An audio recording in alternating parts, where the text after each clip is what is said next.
Olá pessoal, aqui é o professor Ramon Lamar. Vamos a mais uma pílula de química e hoje falaremos sobre separação de misturas.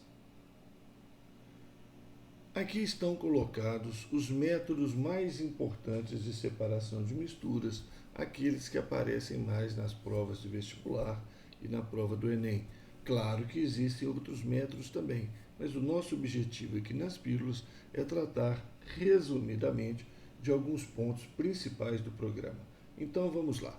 Para separar misturas heterogêneas, quais são os métodos mais utilizados?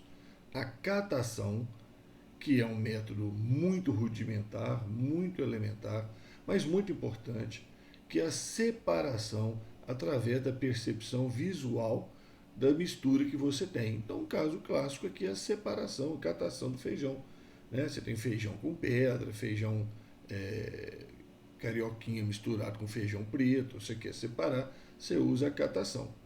No processo de separação de lixo numa esteira de um local onde tem o beneficiamento do lixo, onde existe aquela separação, plástico, madeira, papel, então você usa catação também, além de usar também lá a separação magnética para separar metais magnéticos, como ferro, por exemplo.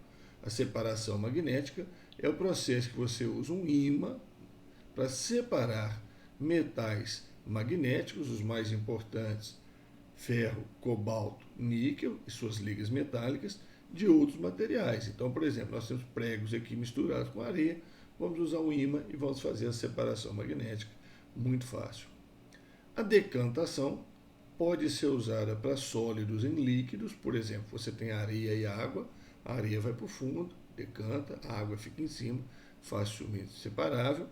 Ou então dois líquidos, água e óleo, por exemplo, onde a gente usa o chamado funil de decantação ou funil de bromo. Ele tem uma torneirinha, a gente abre a torneirinha e deixa passar a água primeiro. Né? Na hora que estiver na iminência de passar o óleo, fecha a torneirinha, está feita a separação.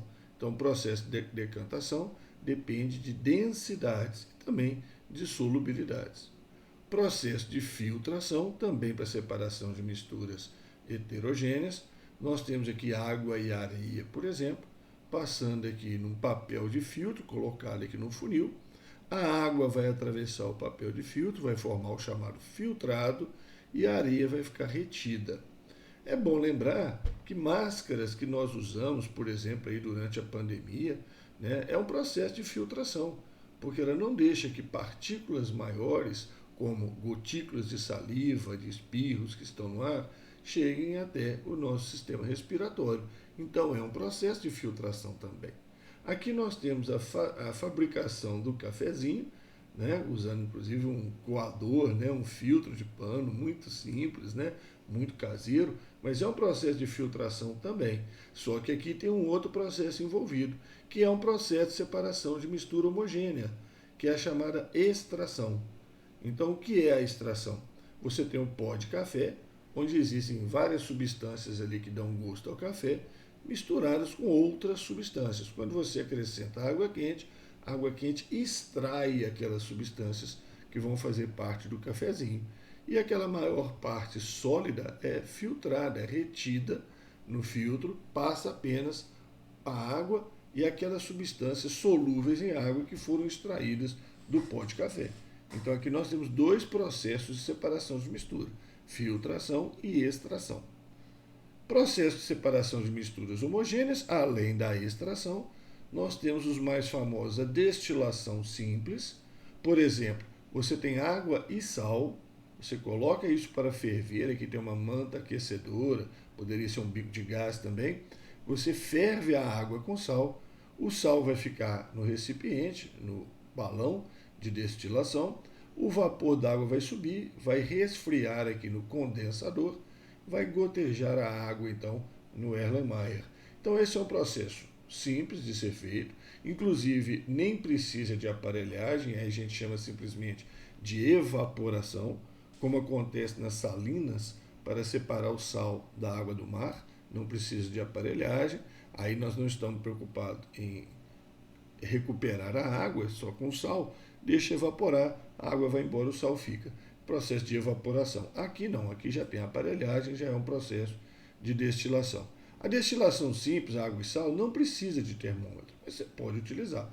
Agora, uma destilação fracionada precisa de termômetro, precisa de controle de temperatura, porque a destilação fracionada geralmente é de materiais que têm ponto de ebulição próximos.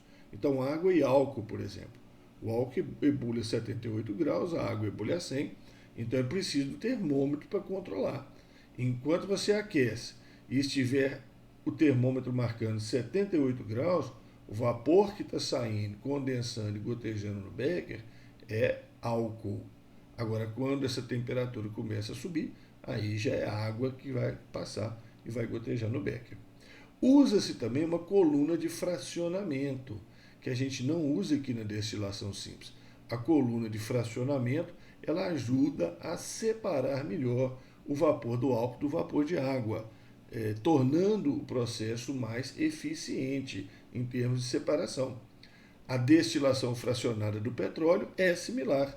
O petróleo é aquecido, também existe uma coluna de fracionamento, só que é gigantesca, tamanho de um prédiozinho aí, em termos de altura, onde você vai ter vários locais, então, separados com temperaturas diferentes, e você vai ter a separação lá em cima dos gases, do botijão de gás, o gás liquefeito de petróleo, butano, propano, depois gasolina, querosene, diesel, outros tipos de óleo combustível e os resíduos, que sobram aí desse processo de destilação fracionada. A cromatografia é um processo clássico de separação de pigmentos, surgiu lá na biologia para separar pigmentos de seres vivos, especialmente de algas, e aqui nós temos um caso muito simples, uma cromatografia em papel de filtro, um papel especial, coloca ali uma gota de tinta de caneta hidrocor preta, hidrocor, que é a famosa canetinha, faz uma gota ali, ou uma gota bem grande, com bastante pigmento ali, porque a tinta preta, na verdade, não é um pigmento preto, é a mistura de vários pigmentos. Então nós vamos separar esses pigmentos como? Mergulhando só a ponta dessa fita, só a ponta, num solvente, que pode ser o próprio etanol, pode ser acetona, pode ser etanol. Aqui no caso é etanol. O etanol vai ser chupado por capilaridade pela tira de papel. E o etanol vai subindo. Na hora que ele vai subindo, ele passa naquela mistura de pigmentos ali da tinta preta e vai separando os pigmentos de acordo com a solubilidade do etanol. Então o pigmento azul é mais solúvel no etanol, ele acompanhou na folha de papel até lá em cima. O vermelho menos solúvel, o amarelo menos solúvel ainda. Quanto mais caminha o pigmento no solvente, mais ele é solúvel naquele solvente. Então essa é a cromatografia, separação baseada em solubilidade. E aí nós temos esses critérios físico-químicos dessas separações, Então separação magnética tem a ver com magnetismo, decantação com a densidade, filtração, tamanho de partículas, destilação, pontos de ebulição. Cromatografia trabalha especialmente com solubilidade de um determinado solvente. É isso aí, espero que você tenha gostado. Não se esqueça de inscrever-se no nosso canal, deixar seu like e deixe seu comentário também, inclusive com sugestões. Essa pílula, por exemplo, foi um pedido de gravação de uma aluna que pediu que gravássemos essa pílula para ela fazer uma revisão rápida desses processos. Ok, pessoal? Muito obrigado.